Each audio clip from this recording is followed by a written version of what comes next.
Rev it up and welcome to Cars Yeah, show number 1915. This week we're celebrating the Chattanooga Motorcar Festival that takes place October 15th, 16th, and 17th.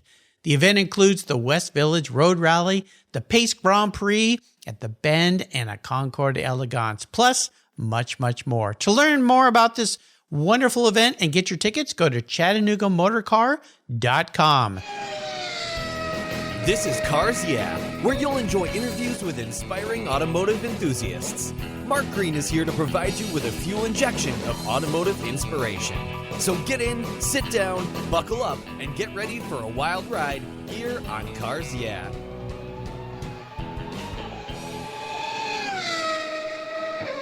Hello, inspiring automotive enthusiasts, and welcome to Cars Yeah. I'm so excited today because I'm in beautiful Vero Beach with a very special returning guest here on Cars Yeah, racer extraordinaire Brian Redman. Brian, welcome back to Cars Yeah. Do you have any gear, and are you ready to release the clutch?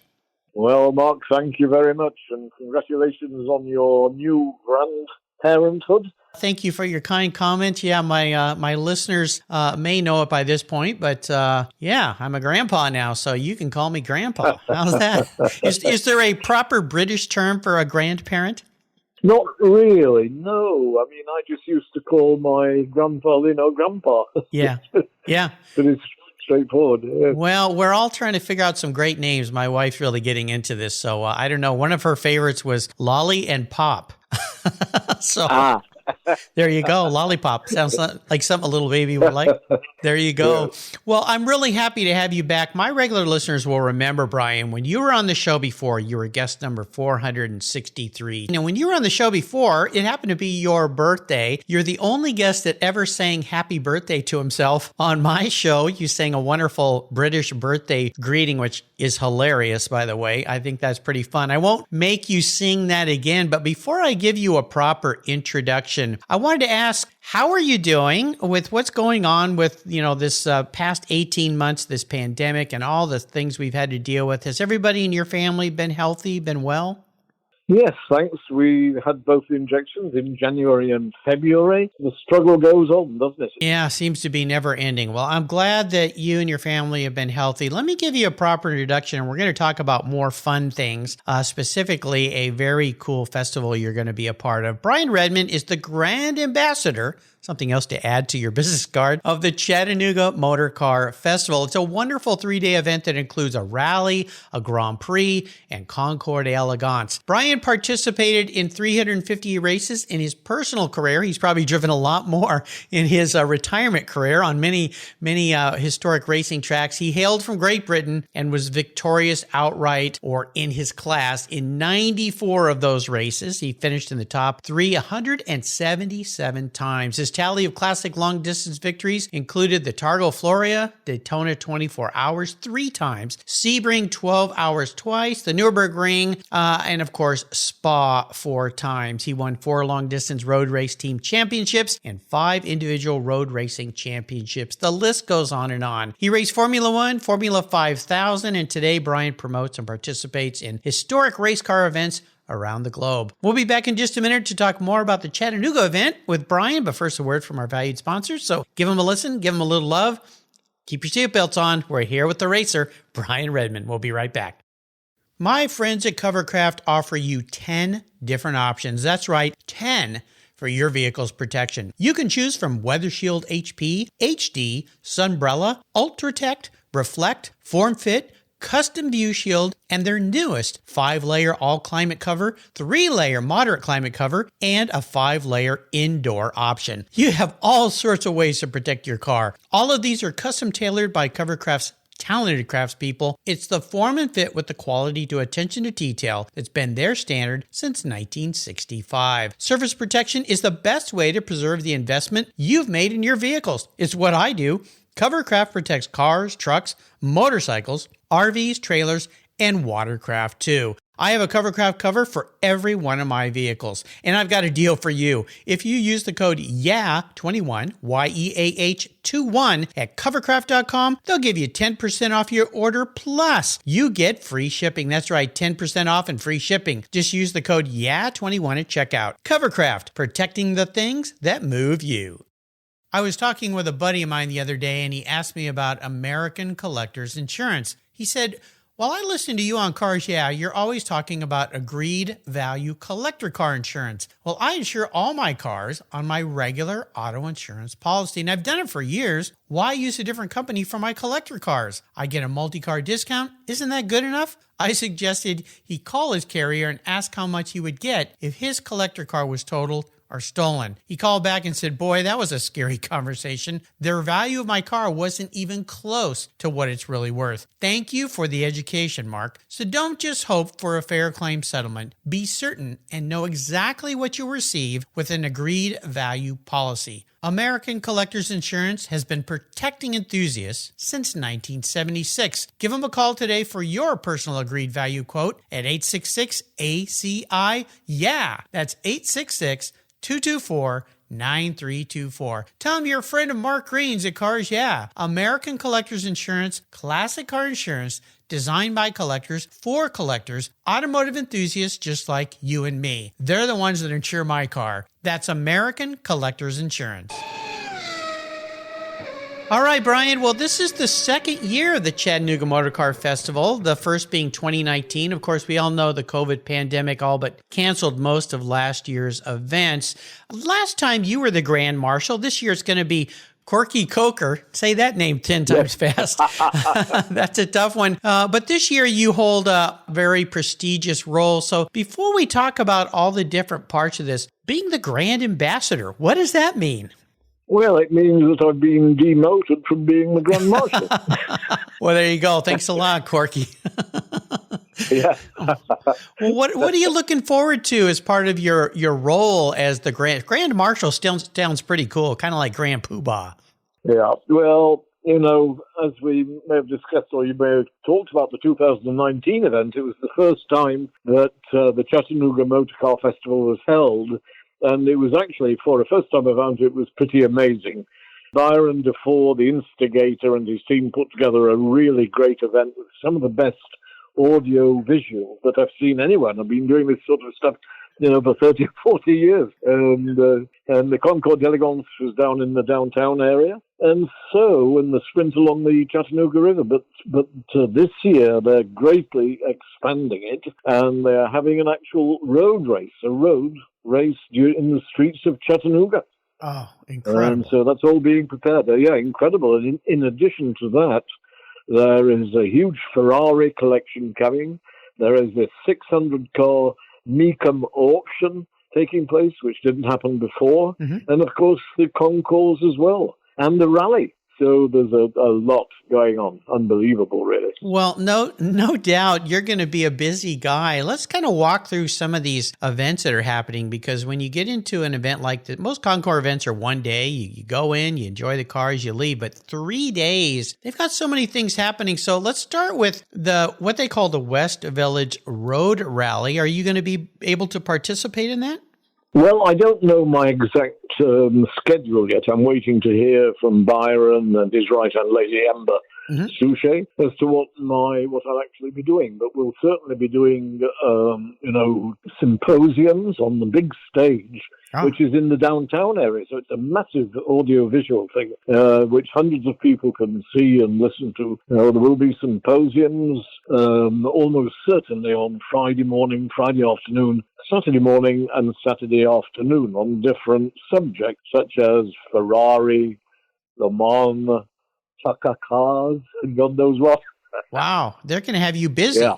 Yes, no, it's going to be busy. Yeah, absolutely. Well, the other part of this, along with the road rally, which I participated in several of these things at events, including Pebble Beach and Ironstone and the La Jolla Concours. What's really fun about those is a lot of the cars that you'll see on the lawn will participate. So you'll get to see these cars actually rolling and in action. And I've been lucky enough to ride along on these other events. And it's so much fun to be a part of it because there's a lot of people along the roads and things. But the part that has me excited, and no doubt you too is what they call the Pace Grand Prix at the Bend. I understand this is a 2-mile road course, 11 turns. There's going to be 9 classes of cars. So somewhat similar to what we see, say at Pebble Beach at the Laguna Seca races, historic races, where I've seen you many, many times and out on the track, of course. What do you know right now as far as the different types of cars we're going to be seeing actually at speed racing on this track? Well, there'll be some very exciting, big block Chevys and Fords and the British racers, of course, and Chris Vandergriff, who runs HMSA, Historic Motorsports Association, for I don't know how long, probably 30 years. Mm-hmm. And for many, many years, up until this year, in fact, was the organizer at the Laguna Seca, Monterey events. He is organizing the racing side of it. And so we can be sure there'll be a great entry of exciting, noisy, and fast cars flying around the streets of Chattanooga. It's amazing to me because we see these street courses, and the day we're recording this show, we just got off the Tennessee Grand Prix, which was a little challenging. It looked like that course looked challenging, and they had a lot of incidents on that track. When it comes to racing vintage cars on a street course, give me your perspective as a true racer. What are some of the things these drivers need to be very aware of and very careful about? Well, the drivers that take part in these historic and vintage races, they know what it's all about. They know it's also about preserving the cars, and having a good time. Unfortunately, the red mist descends at times, and so, incidents happen. I mean, if anyone wants to watch some really savage vintage racing, they just need to look at the Goodwood revival. Oh, gosh, in the UK. And you see these very, very valuable cars being hurled around, with gay abandon. And I went to the first one probably 25 years ago at Goodwood, and there were 10 D-type Jaguars, very valuable even then. Today, of course, 10 times more valuable. Yeah. But I asked one of the owners, who was a friend of mine, I said, aren't you a bit concerned about, wrecking it? And he said, no, old boy, not really. He said, we'll just build another one. Well, yeah. I having gone to Laguna Seca and seeing the historic races there and at other venues, but those are proper tracks with a lot of safety, a lot of runoff area, a lot of room, but and having race vintage cars, I did that for 12 years. You're right. People are careful, but road courses, they're so tight and special. But my understanding is we're going to see everything from 1920s brass and 10 racing cars. We're going to see GT cars, open wheel cars, Can-Am, Formula One cars, and even I understand they're going to have modern supercars. And somebody told me electric cars. Well, you've just informed me of something I didn't know. I can't imagine. I mean, I'm trying to guess, were there old electric race cars? I'm not sure I'm aware of that.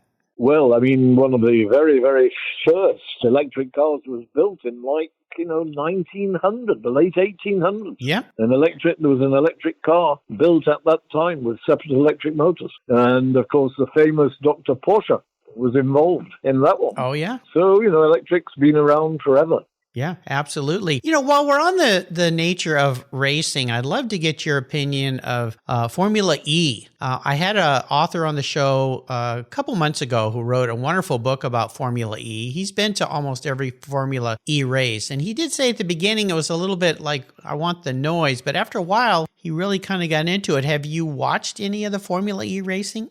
No, I haven't. And I'm not very happy about the lack of sound. Yes. And if you remember, back in the early 70s, 72, 73, Porsche produced their 1,000 horsepower turbocharged race car. Yep. The 91710 and the 91730, both of which won the Can-Am Championship. George Follmer 1 year and Mark Donoghue the next in 1973. But one of the disappointing things about those, the first time I saw one was at Watkins Glen. And then Mark Donoghue comes out of the last turn and past the pit, and there's no noise whatsoever. It just goes whoosh, oh, yeah. like that, whoosh. Yeah, and really, I'd rather have a bit of noise, a Formula One noise. Well, you've run so many incredible cars, and later in our talk today, I want to ask you about some of those cars and maybe pick one or two to tell us a bit of a story, but we'll get into that in a minute. For now, let's stay with the Chattanooga Motorcar Festival. Now, in addition to the Rallye, in addition to the Grand Prix, they're going to have, I guess they call it a Grand Prix, yeah. They're going to have a Concours event. Are you going to be maybe one of the judges of this event?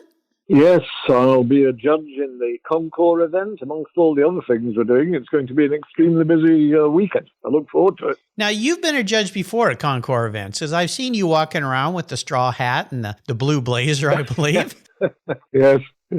Well, I've been every year to Amelia Island in March, although this year it was in May because of COVID. But yes, I've been a judge there every year, so 25 years or so. And at other events, I can't say that I really enjoy it because, sometimes cars that are in the class that you're judging belong to friends of yours. And this actually happened to me at Amelia Island the first year when a friend of mine, Mike Amalfitano, a big Porsche enthusiast, he had 2 Porsche race cars in the class that I was judging. And unfortunately, he finished second and third, and he gave me a hard time afterwards. Yeah, I'll bet. Brian explained to me why my car didn't win. Yeah, that puts you in an awkward situation, doesn't it? Yes, it does.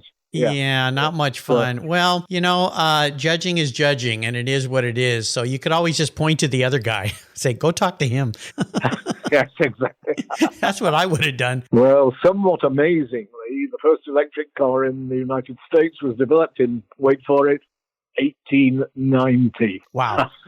And it was a 6-passenger wagon capable of reaching the magnificent speed of 14 miles an hour. Well, that's kind of cool. Now, was that the vehicle that Ferdinand Porsche developed, or was that a different vehicle? No, that was another one. Another one. Okay, very cool. Well, the other thing about Concours event and what I know about the Chattanooga Motorcar Festival is their event is going to have 19 classes, and it's going to go all the way back to the brass and tin era. So that would be the 20s, I believe, somewhere in there. And then also they're going to go up to what we call Radwood cars, which are cars of the 80s and 90s, which is for the younger folks, I guess, younger than you and I, Brian, that are coming into the car scene, which is kind of an exciting thing because it's bringing more young people into the Concours world, right? It does indeed. And of course, that's something that all the sanctioning bodies, the historic and vintage people, they all want to bring younger people. And same with the modern racing as well. Right. They all try to bring younger people in. Well, we have to, because us old guys aren't going to be around forever. Someone's got to take care of these cars in the future. So I think that's pretty cool. Now, you mentioned earlier they're going to have a very special collection of Ferraris at this event, and it's going to be celebrating Ferrari's 75th anniversary, which happens in 2022. I don't know much about this group of cars. Do you know much about what Ferraris we maybe are going to see? Not really, no. I know that a friend of mine is supposed to be bringing his 312 PB, which was a car that I raced in 1972 and 1973 for Ferrari. The first year, 72, we won the manufacturer's championship and won every race. Wow. But in early 1973, the French company, Matra, came in, and they actually had a rather better car, and they won the championship that year. Wow, fascinating. Now, I remember in 1968, you raced, I believe, a Ferrari F2 Dino at the Nurburgring. Am I right on that? Yes, but this was on what they call the Sudschleife South Circuit, the main circuit, which is about 5 miles around, but very twisty, up and down, just like the main circuit, which is 14 and a half around with 175 turns, but it was the small circuit, yes. Well, very cool. Now, when you think back to racing Ferraris, as you did, more than that one Dino, was there any one Ferrari in your history back in your racing days that really stands out for you? Well, the Ferrari, as with every other racing car manufacturer, Ferrari went through periods of downtimes and periods when they were unbeatable. But perhaps, the GTO, which was earlier, and the 250 LM were just unbelievable. I think it was the American, Maston Gregory, who won Le Mans with Jochen Rindt in one, and they tried to break it. They didn't want to race for 24 hours. They said, let's blow it up. And they ran it flat out and won. So, yes, but it goes for me because I drove the 250 LM, which was fantastic. The 312 PB, which was what we were talking about with 1972 and 3, was a Formula One car with bodywork on it. Oh, so that's right. Yeah. The gearbox, the engine, the brake, everything was Formula One, except it had a non-enveloping body. Wow. Wow. As you recall, was that a nice car to drive? Good car to drive? Easy car? It was a great car to drive. Great car. Fantastic. It had a fantastic 5-speed gearbox where you really couldn't get a wrong gear, which could easily happen with a normal racing gearbox. Pretty easy to get a wrong gear. Yeah. But you could move the gear shift lever as fast as you could move your hand, and you couldn't miss a gear. Perfect. Wow. Bang, bang, bang, just like that. Yeah. Oh, how fantastic. When you think about Ferrari and this incredible history they've had, all the way up until the new cars today, you think about Ferraris. Do Ferraris hold a special place in your heart? Or if you look at the new Ferraris that are out today, are there any cars that really kind of, I should say, tickle your fancy? Or are you like me, you kind of like the old guys? Well, I really prefer the older cars. Of course, all the modern cars, whether you're talking about Porsche or Ferrari or Lamborghini, are all absolutely amazing, with their paddle shifting and the traction control and stability control. But for me, I prefer the older cars, where you have to shift the gears yourself, and where you can make a mistake. So really, of course, being older, I naturally prefer the older cars. I don't really care so much for the paddle shifting, where you can't make a mistake. It was very common in the old days in racing cars to shift a gear too soon and therefore over-rev the engine. If you're changing, let's say, from fifth to fourth or first to second or whatever, you can't do that today. You just tap the paddle, and if the engine car's going too fast for the speed, then it won't change gear till you reach the speed. And also the traction control and stability control. Because in my day, the traction control was your right foot, and the stability control was the seat of your pants. Yeah, absolutely. I understand. I kind of feel the same way. The new cars, well, I've driven a few, are pretty spectacular, but and I guess in many ways they're nice because they're almost unbreakable compared to old Ferraris, which were temperamental and challenging, and adjusting carburetors and all that. Those days are all gone. It's pretty much get in and drive, which is pretty fun. Now, I know for those listeners, there's other great events happening at this wonderful Chattanooga event. They're having, as we mentioned, the Mecum auctions. They're having a big party in the West Village. They're going to have a band there called the Zippers, which sounds like a lot of fun. Also, a Saturday charity cruise-in car show. So there's going to be a lot of people. If you live in the area, you can take your car to the event. I think it's pretty cool. Now, Brian, I understand all these great events around the country and the world, they typically support a charity. And I know in this case, this event is in part hosted by 50 Plus Foundation. It supports neuroscience research. They're working on Alzheimer's cure with the CHI Memorial Hospital and so forth. It's a really important part of these events, isn't it? It very much is so. And Byron DeFore, the main instigator, is extremely generous with all of these institutions. And even if the event itself doesn't make any money, he will still give them plenty.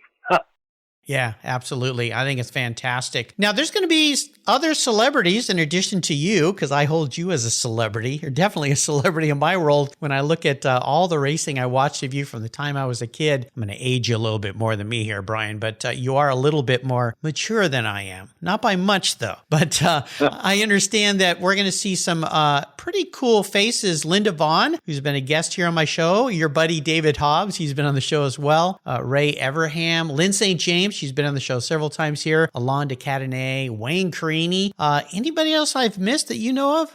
Well, I'm not certain yet. I know the number that have been invited, but I don't know who's actually accepted. I wouldn't want to say, too much about that until we know for sure. For sure, yeah. Well, it sounds like there's going to be a great lineup of some pretty cool things. Now, I would love for you to share a quick story with us of your activities, your involvement at the first Chattanooga event, because you were there. You were the grand poobah back at that one.